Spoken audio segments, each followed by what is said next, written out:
results and results in Scotland and Wales. We need to show we can turn things around, and that's what we're doing. But I'm very focused on what I consider to be my responsibility, my duty, and that is to the country.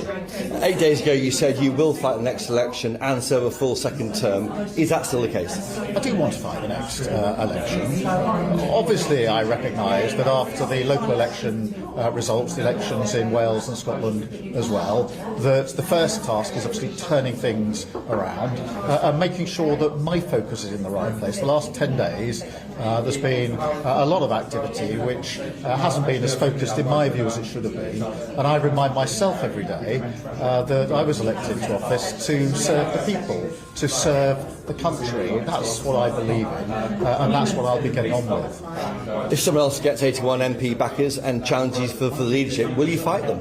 Well, we're not at that position, Chris, but I've said I don't know how many times that I'm not going to walk away. I feel very strongly that I must serve the people who voted me into office. Do I recognise that we've got to turn things around after those election results? Yes, of course I do. And obviously a lot of people in the Labour Party have been talking about what has to happen next. I recognise that.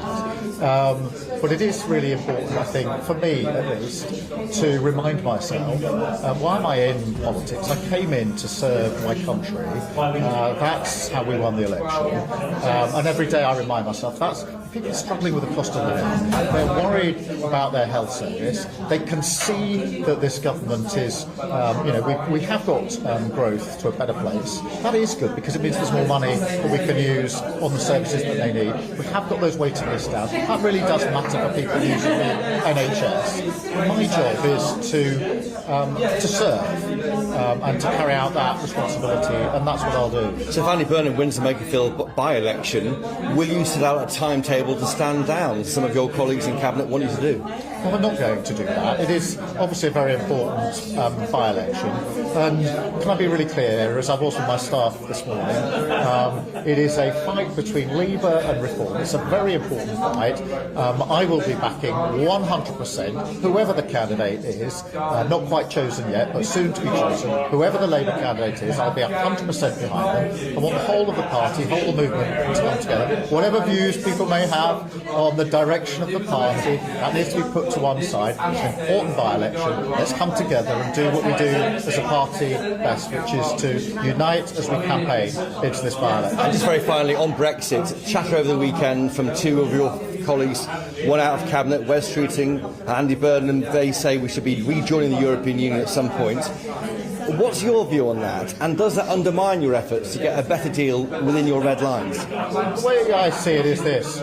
We inherited a really bad Brexit deal that Boris Johnson had negotiated. It was a botched deal. It doesn't work for businesses, doesn't work for the country.